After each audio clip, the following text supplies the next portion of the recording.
Bapak-bapak, ibu-ibu, dan saudara-saudara semua serta adik-adik, alhamdulillah kita berjumpa lagi dengan bulan Ramadan yang insya Allah besok akan kita lakukan puasa pada tahun ini. Selaku Ketua Takmir Masjid Nurul Jami, perlu saya sampaikan beberapa hal demi ketertiban, keamanan, dan kelancaran tatkala kita melakukan sholat berjamaah. Yang pertama adalah masalah parkir.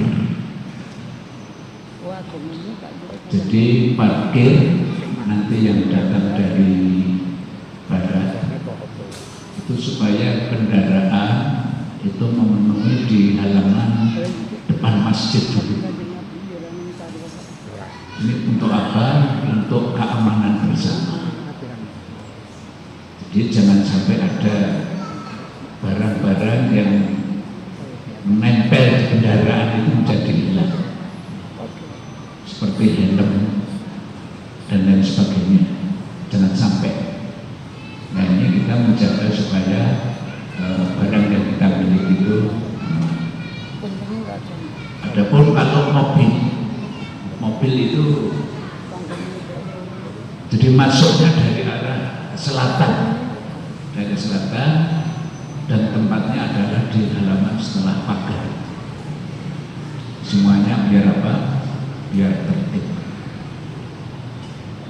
Lebih daripada itu, bapak-bapak, ibu-ibu, demi kebersihan bersama,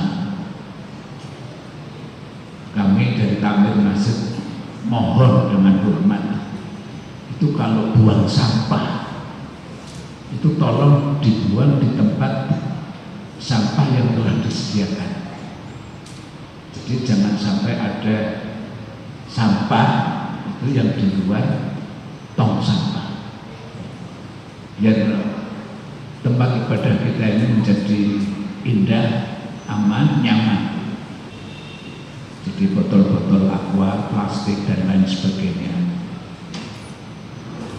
Termasuk masalah kesucian. Jadi masjid itu bukan saja harus bersih, tapi juga harus suci. Oleh karena itu, soal kamar mandi misalnya,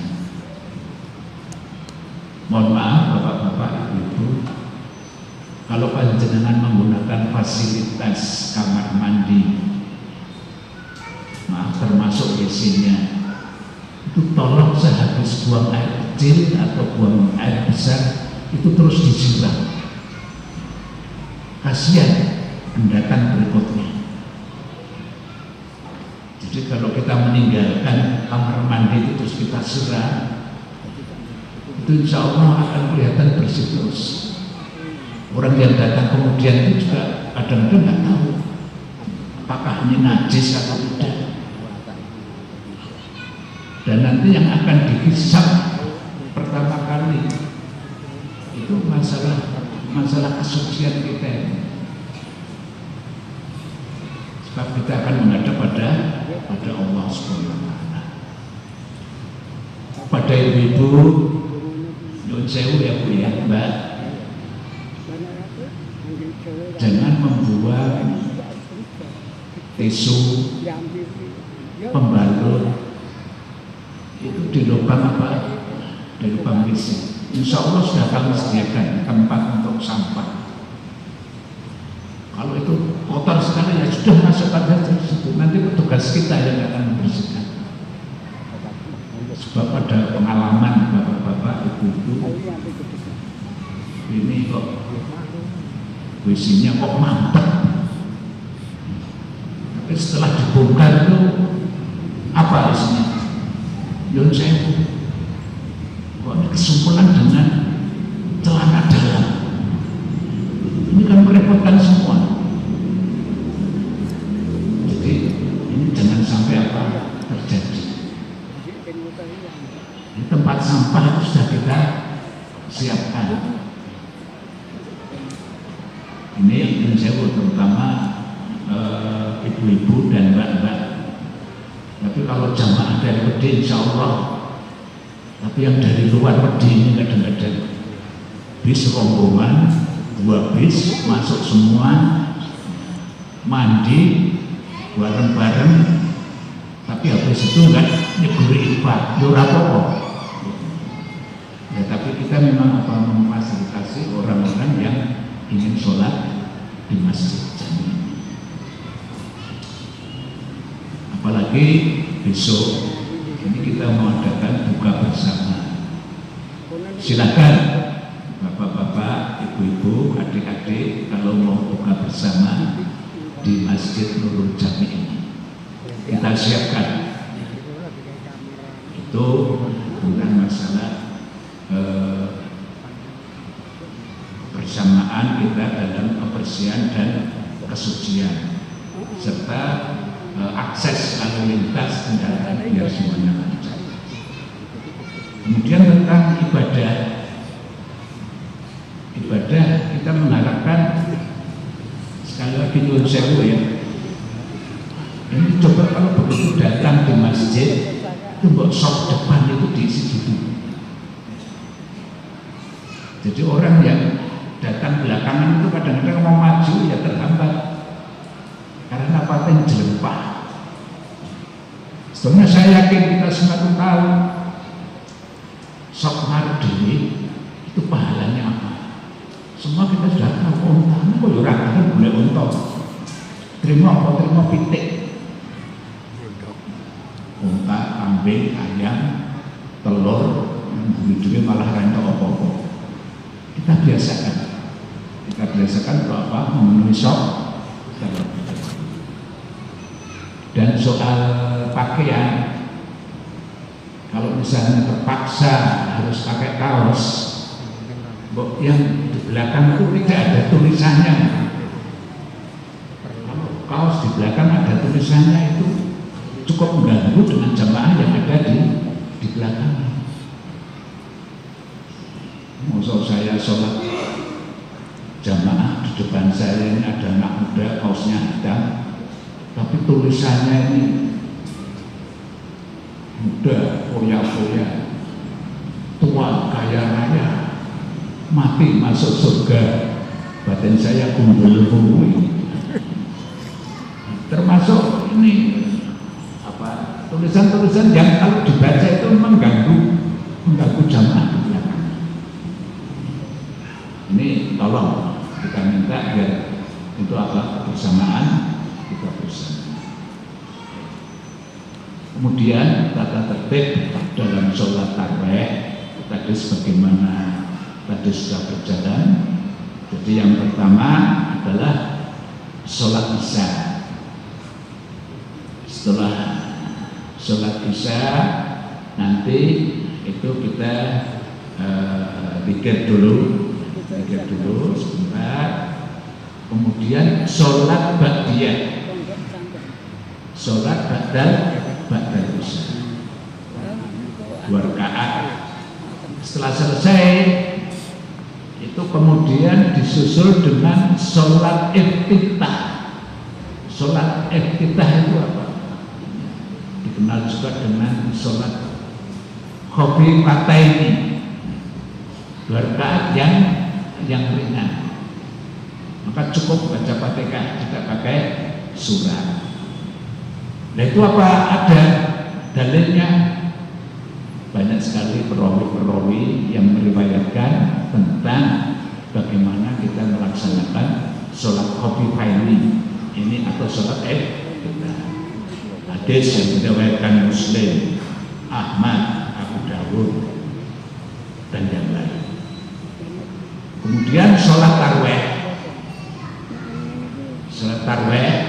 itu kita memakai saja yang 4 rakaat salam, 4 rakaat salam.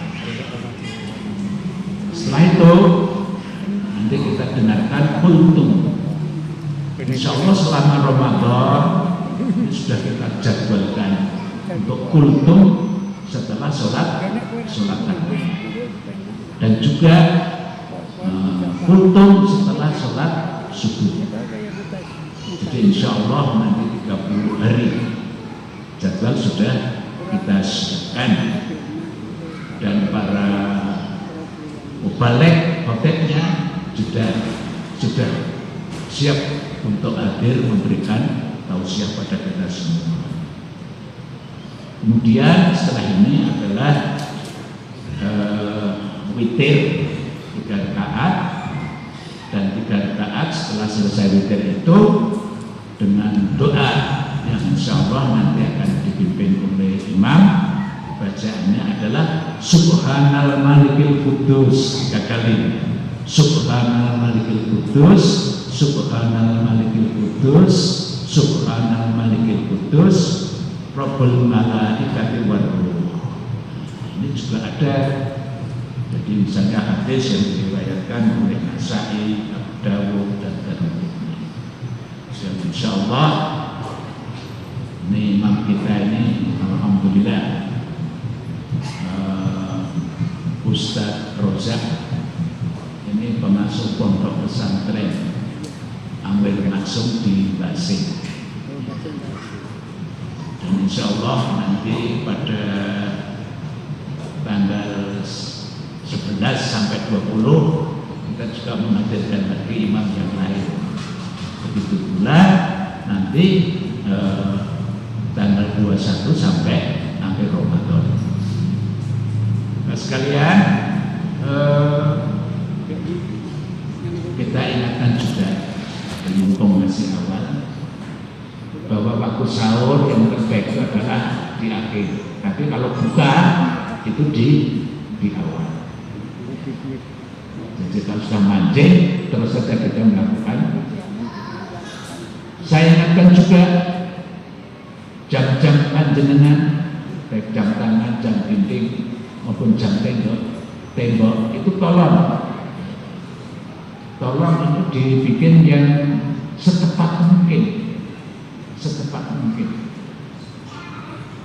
ya, termasuk kemarin juga kita teliti semua jam-jam yang ada di Masjid Jami. Jangan sampai ada nanti kita salah, baik terutama tatkala berbuka atau tatkala kita sahur. Kemudian juga saya mungkin mengingatkan juga kepada anggota keluarga kita yang ada di rumah. Sering kita juga ditanya, jadi setiap Ramadan itu pasti ada tausiah orang-orang yang boleh tidak melakukan puasa. Nah, ini dibagi dua secara garis besarnya. Yang pertama, boleh tidak menjalankan puasa, tapi harus mengganti waktu yang lain. Siapa itu? Yang pertama adalah orang yang sakit, dan yang kedua adalah orang yang musafir. Kemarin juga ada yang tanya, saya dulu hutang 2 hari Pak, tapi saya kok belum sempat tahun ini untuk nyaur. Nah nyaurnya terus kapan? Ya sudah, tahun berikutnya saja. Dan ini juga harus hati-hati. Ya banyak-banyak istighfar saja. Namanya hutang juga harus disaur. Kemudian yang pertama, yang kedua ini menyangkut pada ibu-ibu. Boleh tidak puasa, tapi cukup bayar fidyah. Fidyah itu apa? Gantinya puasa itu diganti dengan, kalau beras misalnya ya satu mut itu kurang lebih setengah kilo. Siapa ini yang boleh tidak puasa tapi cukup bayar fidyah, memberikan setengah kilo tadi? Yang pertama adalah ibu-ibu yang lagi hamil. Kalau ada yang hamil, nah, sebetulnya boleh nggak puasa, cukup ganti dengan setengah. Atau nanti keluarga kita yang ada di rumah kita beritahu, ini memang satu keringanan. Yang kedua adalah ibu-ibu yang lagi menyusui, boleh tidak puasa dan tidak perlu ganti, cukup gantinya adalah apa? Ya, sebanyak setengah kilo. Kemudian juga ini orang tua yang sudah sepuh sekali, pikun, boleh, mungkin ada mbah kita, mbah buyut kita di rumah, itu juga perlu bimbingan kita. Mbah sampean posone pripun? Nek pancen mboten kuat nggih sampun dipusah-pusah. Mungkin cukup banyak kita teliti keluarga kita. Juga orang yang sakit berkepanjangan, orang mari-mari, boleh. Dan ada juga ini pekerja berat. Apa yang saya sampaikan ini dasarnya adalah hadis yang diriwayatkan oleh Imam Bukhari dan Qurtubi dan Hakim. Ya. Nanti kalau saya sebutkan dalilnya nanti rampung-rampung.